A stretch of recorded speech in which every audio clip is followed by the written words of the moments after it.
안녕하십니까. 오늘은 2025년 11월 25일 화요일입니다. 네, 오늘도 난세 영웅 흑인령을 아십니까? 77페이지부터 읽어보겠습니다. 남의 어려움을 외면하지 않는 마음. 나는 애끓는 마음으로 멀리서 어린 자식을 지켜볼 수밖에 없으셨을 어머니의 마음을 헤아리며 어머니에 대해 늘 미안한 마음과 감사한 마음이 교차하곤 한다.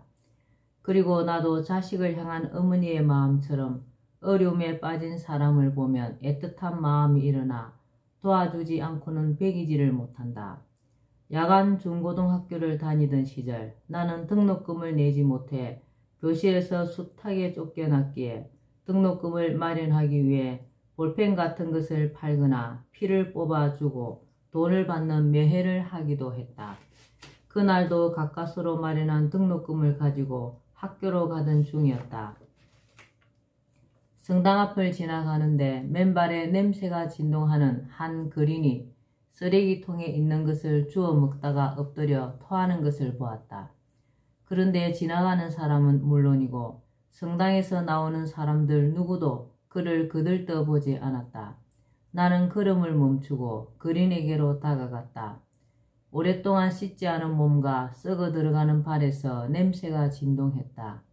나는 힘들게 그를 들쳐 업고 가까운 병원으로 달려갔다. 가까스로 마련한 등록금이 병원비로 다 사라진 것은 물론이었다. 나는 어린 시절 동네 아주머니들이 엄청나게 고생하며 살던 모습을 지금도 잊지 못한다.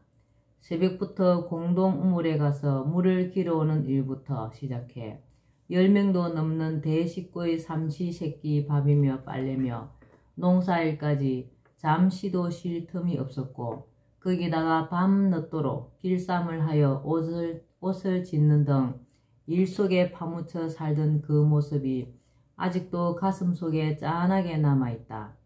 칭얼대는 아이를 등에 업고 절구를 찢고 시린 손을 달래가며 냇가 얼음물에서 빨래를 하고 그 큰 가마솥에서 대식구 밥을 짓고 없는 창거리를 어떻게든 만들어내던 그 모습을 생각하면 지금도 가슴이 먹먹해진다.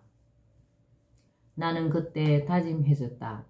이 아주머니들이 이렇게 고생하지 않아도 되는 세상을 꼭 만들겠노라고. 측은지심, 어려움에 처한 사람을 애처롭게 여기는 마음, 나는 이것이야말로 위정자들의 근본 마음이 되어야 한다고 생각한다. 바로 이것이 근본이 되지 않고는 어떤 정치적 활동, 정책도 의미가 없다고 생각한다. 이러한 마음이 빠져 있다면 그 어떤 명분에도 불구하고 그들의 행동은 자신들의 욕심과 맹혜심의 발로에 불과하다고 생각한다. 나는 정치라는 것은 위정자들이 국민을 사랑하는 마음을 바탕으로 하여 국민이 고통받지 않고 행복한 삶을 살아갈 수 있도록 나라 살림을 잘 하는 것이 그 목표가 되어야 한다고 생각한다. 국가의 경제 발전을 도모하는 것도 국민의 삶을 윤택하게 하기 위한 것이어야 한다고 본다. 국가 경제는 나아졌으나 분배 정책이 잘못되어 일부 국민은 그 혜택을 입지 못하고 여전히 힘들게 생활한다면 그것은 정치에 문제가 있는 것이다. 국민 전체가 어느 정도 고르게 잘 살도록 해줄 책임이 정치를 하는 사람들에게 있다. 국방, 치안과 같은 국가의 기능도 궁극적으로는 국민의 생명과 안전을 보장하기 위한 것으로 국가의 존재 이유가 국민의 안전과 행복한 삶을 담보하기 위한 것이라고 할 수 있다. 따라서 정치를 하는 사람들은 국민의 안전을 보장하고 국민의 삶을 안정시키고 편안하게 하며 국민이 삶의 수준을 높여갈 수 있도록 조건을 만들어주는 것이 최고의 목표가 되어야 한다고 본다. 그것이 정치를 하는 목적이 되어야지 권력을 잡아 자신들의 부를 이루거나 이름을 세상에 떨쳐보겠다든지 하는 사사로운 마음이 정치의 동기가 된다면 그것은 빗나간 목적이고 동기라고 하지 않을 수 없다.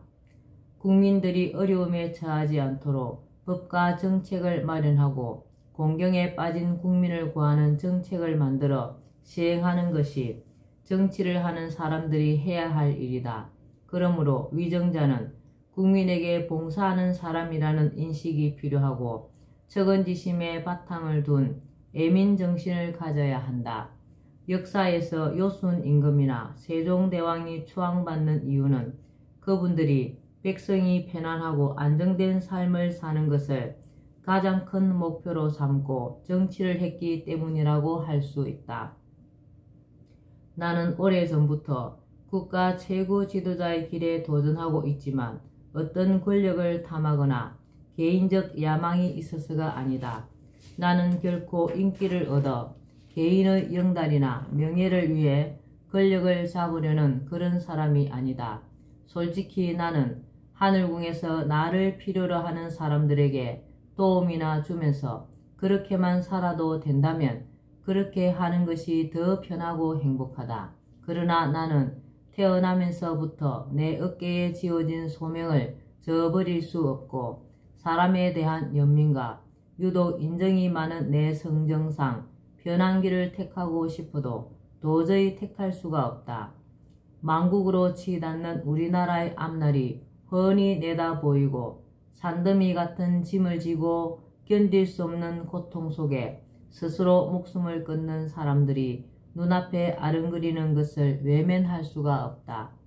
제대로 된 물조차 없는 아프리카, 어느 마을에서 뼈만 남은 아이들이 배만 볼록 나온 채 굶어 죽어가는 것을 모른 척하며 내 편한 것만 바랄 수 없다.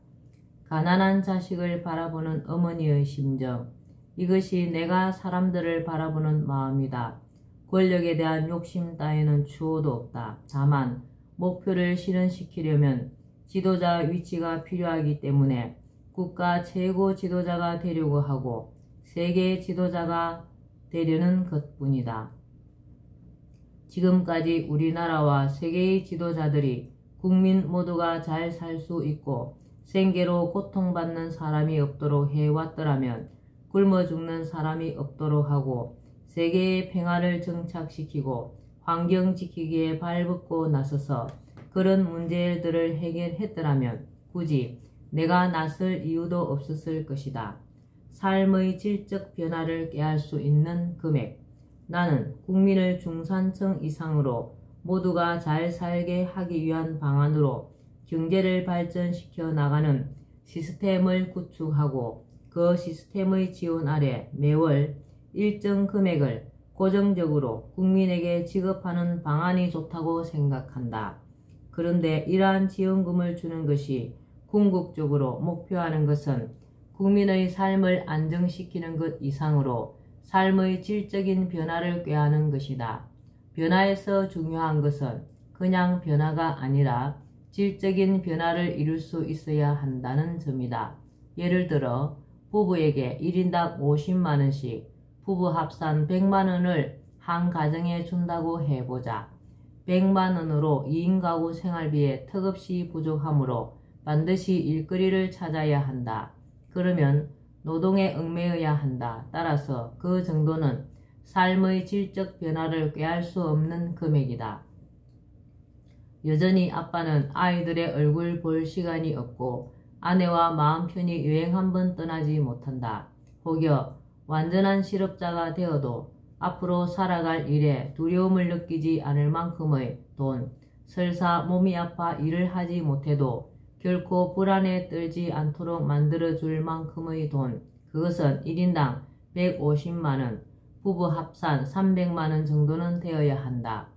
그 정도의 금액이라야 어떤 상황에서든 생활이 보장되고 개개인에게 발생할 수 있는 리스크를 견디게 해줄 수 있다.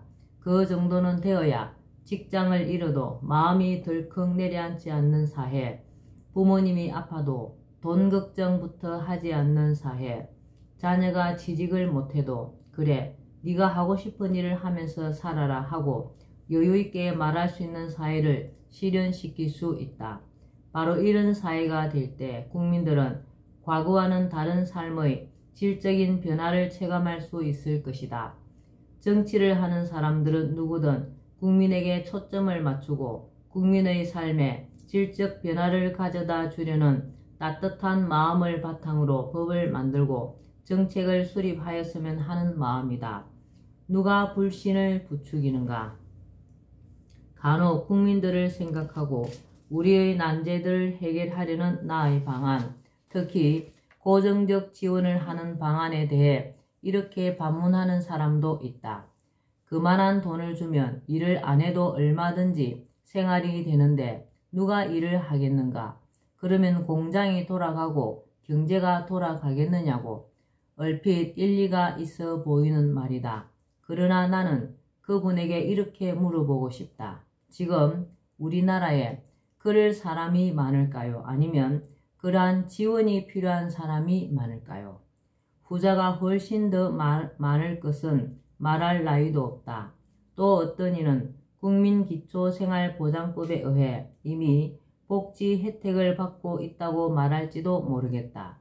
그러나 그 법의 범위에 들지도 않으면서 어려운 이들이 얼마나 많은지 모른다. 약간 다른 얘기지만 국민기초생활보장법 같은 선별적 복지제도는 수급자로 선정되거나 되지 못하는 경계선에서 약간 위에 있는 사람들에게는 역차별이 될 수도 있는 제도이다. 우리나라의 복지제도나 약자에 대한 차별을 없애기 위해 좋은 취지에서 시행되는 제도들도 사실 행평성 문제를 가져올 수 있는 것이 상당히 많다. 국민배당금제와 같은 방안은 이러한 행평성 문제도 생기지 않는다. 제도의 혜택으로부터 소외되는 사람이 없기 때문이다. 물론 그와 같은 방안을 시행하면 간혹 일을 안 하고 게으름을 피우며 노는 사람도 있을 수는 있다. 그러나 그런 사람은 그러한 지급금 유무를 떠나 언제 어디서든 있기 마련인 정도에 불과할 것이다. 그러한 돈이 나온다고 해서 그 숫자가 급격히 불어나는 일은 없을 것으로 본다. 지금도 부자들이 부자라고 일을 안 하는 경우는 거의 없다. 사람은 근본적으로 무엇인가를 하지 않으면 불안을 느끼는 존재이다. 그래서 무슨 일이든 찾아서 하려는 속성이 있다. 물론 처음 그러한 지원금을 받았을 때는 사람에 따라서는 그동안의 지긋지긋한 일의 억압에서 벗어나 쉬고 싶은 마음이 들 수도 있다. 자고 싶었던 잠도 실컷 자보고 가고 싶었던 여행도 하면서 일에서 해방되어 편안한 시간을 보내려고 할 수 있다. 그러다가 2달, 석 달 이렇게 시간이 지나면 뭔가 해야 되겠다는 마음이 일어나게 마련인 게 사람이다. 사람에게는 향상하려는 욕구와 의지가 있기 때문이다. 좀 더 큰 집으로 이사가고 싶다든지 근사한 자동차를 뽑고 싶다든지 멋진 카페를 내어 운영해보고 싶다든지 요양시설을 만들어 어르신들을 돌보는 일을 해보고 싶다든지 그런 욕구들이 꿈틀거리게 된다. 그래서 나름대로 일을 하게 된다. 다만 적성에도 맞지 않은 일을 먹고 사는 문제 때문에 억지로 하는 일은 없게 될 것이다.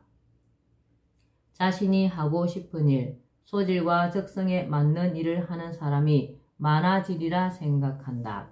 그래서 많은 사람이 꿈꾸어왔지만 하지 못했던 일에도 쉽게 도전하게 될 것임에 틀림없다.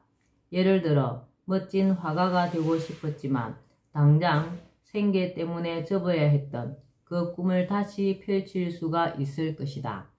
일부 사람들은 국가에서 국민들에게 고정적으로 돈을 지급하면 물가가 오를 것이라고 걱정하기도 한다. 그러나 걱정할 필요가 없다.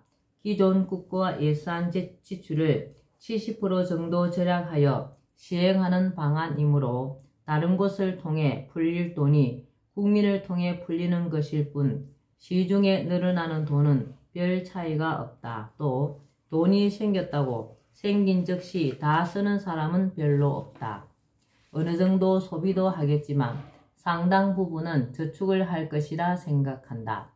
기존 국가 예산을 다 쓰면서 추가로 국민에게 지원금을 준다면 물가가 오를 수는 있어도 국가 경영 예산을 절약하여 국민 호주머니에 들어가게 하는 것으로는 물가가 오를 이유가 없다. 박예정신, 소의 죽음. 15살 되던 해 나는 서울로 올라갈 결심을 하고 결행에 옮겼다.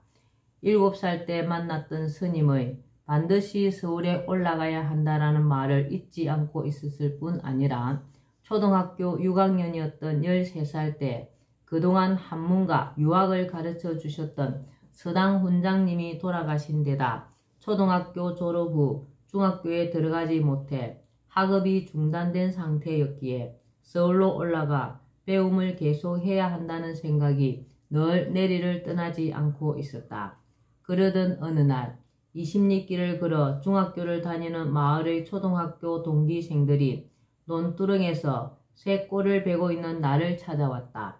그들은 6년간 전교 1등을 하고도 중학교에 못 가고 이슬에 흠뻑 젖은 채 다 떨어진 옷을 입고 새벽부터 밭두렁과 논두렁에서 풀을 베다 그들과 마주치곤 하는 내 모습을 안타깝게 생각하였던지 서울에 올라가 공부할 것을 종용하며 내 손에 들려있던 낫과 쥐고 있던 지게를 뺏고는 다같이 모았다면서 신문지에 싼 돈을 내밀었다. 나는 고맙기도 하고 부끄럽기도 하여 눈물이 핑 돌았다. 그런데도 나는 일손이 부족한 양아버지가 걱정이 되어 쉽게 떠나지 못했다.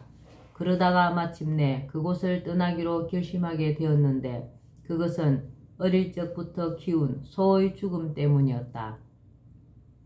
어느 날 양아버지가 비쩍 마른 송아지 한 마리를 사 오셨다. 그런데 소죽을 끓여 주어도 먹지 않고 일어서지도 못했다. 나는 양부모님 몰래 내 보리밥을 절반 정도 들어 소죽에 넣어 송아지에게 주어보았다. 그러자 송아지는 밥이 섞인 소죽을 맛있게 먹기 시작했다. 이후 나는 밥을 먹을 때마다 내 밥을 들어 송아지에게 주었으며 나중에는 아예 잠자리도 송아지가 있는 외양간으로 옮겨 송아지의 목을 끌어안고 잠을 잤다. 싸늘한 내 방보다 지푸라기를 도톰하게 깔아놓은 외양간에서 송아지의 목을 끌어안고 자는 것이 훨씬 따뜻하고 편안했다. 그리하여 송아지와 나는 친구처럼 서로 마음이 통했고 서로를 의지하며 지내게 되었다. 송아지는 무럭무럭 자라 어른소가 되어 농사철이면 쟁기를 끌어 논밭을 갈았다. 양 아버지가 소한테 빨리 가라고 잡은 줄로 엉덩이를 때리면 소는 마치 자신을 구해달라는 듯 나를 헐끗 쳐다보았다. 나는 어린 마음에 가슴이 아팠으나 어쩔 도리가 없었다. 농번기가 지나면 소를 끌고 산으로 들로 풀을 먹이러 갔다. 친구들도 저마다 소를 끌고 나왔다. 소를 풀밭에 풀어놓고 나는 나무를 했다. 해가 니엇니엇 넘어갈 무렵이면 나는 소를 불렀다. 그러면 소는 한다름에 달려왔다. 친구들도 각기 소를 불렀으나 그 소들은 못 들은 척 딴청을 부리며 잘 오질 않았다. 나는 내 소를 앞세우고 나무찜을 진 채 유유히 집으로 돌아왔다. 문제는 우리 소가 송아지를 낳은 것이었다. 그날도 나는 풀밭에 소를 풀어놓고 나무를 하고 있었다. 그런데 소 엉덩이에서 뭔가가 떨어지는 게 아닌가. 나는 소가 죽는 줄 알고 발을 동동 굴렀다. 알고 보니 떨어진 것은 송아지였다. 언제 임신을 했는지 송아지를 낳은 것이다. 얼마 지나지 않아 양아버지는 송아지만 남기고 어미소를 팔려고 하셨다. 소를 끌고 대문 밖으로 나가려 하자 소는 버둥대며 나가지 않으려고 했다. 다리에 힘을 준 채 송아지를 쳐다보며 음메 하고 울었다. 새끼를 두고 자신이 팔려간다는 것을 안 것이다. 많이 맞아야 비싼 값을 받는다며 양어머니가 부지깽이를 가져와 사정없이 소 엉덩이를 때렸다. 나는 소를 끌고 가는 양아버지 뒤를 몰래 따라갔다. 소가 끌려간 곳은 도살장이었다. 두 사람이 나와 소를 맨 줄을 건네받아서는 큰 기둥에 바짝 묶었다. 나는 기회를 봐서 소를 풀어주려고 건물 뒤에 몸을 숨기고 숨을 죽이며 지켜보았다. 그런데 두 사람은 어딜 가지 않고 도끼를 가져오더니 한 사람은 소를 붙들고 다른 한 사람은 도끼로 우리 소의 머리 가운데를 내려쳤다. 소는 피를 흘리며 그 자리에 풀썩 주저앉더니 그대로 쓰러졌다. 충격을 받은 나는 마구 달리기 시작했다. 집으로 돌아온 후 나는 떠나기로 마음먹었다. 일손이 부족한 양아버지를 두고 차마 떠날 수가 없어서 차일피일 미루고 있었는데 이제 아무런 미련이 없었다. 정든 시골을 떠나던 마지막 날 저녁 나는 외양간으로 가서 죽은 소의 새끼인 송아지의 목을 끌어안고 소리 없이 울었다. 죽도록 주인을 위해 논밭을 갈며 송아지까지 낳아주었는데 새끼와 함께 살지도 못하고 도살장으로 팔려간 소의 운명과 인간의 배은망덕이 원망스러웠다. 나와의 이별을 모른 채 나를 물끄러미 쳐다보는 송아지와 영원한 이별을 하며 나는 처음으로 사람의 비정함을 느꼈다. 나무를 하러 갔다가 절에 읽은 글귀가 생각났다. 동물을 죽여 그 피로서 신의 제단에 제사를 지내는 자를 보며 석가가 말했다. 그대가 행복해지기 위해 다른 생명을 불행하게 하는 것은 옳지 않습니다. 모든 생명은 그대와 같이 살아있기를 원합니다. 자기를 위해 남을 해치는 것은 이기주의입니다. 그러한 자는 일생 동안 불행한 결과를 받게 됩니다. 짐승의 피를 요구하는 신은 좋은 신이 아닙니다. 만일 그대가 모든 것을 향해 사랑과 친절로서 대하면 신은 저절로 그대를 돕게 될 것입니다. 네, 오늘은 여기까지 읽겠습니다. 오늘도 흑영령을 많이 부르고 알려서 하늘의 복을 짓는 행복하고 뜻깊은 하루 되시기 바랍니다. 감사합니다. 흑영령, 흑영령, 흑영령.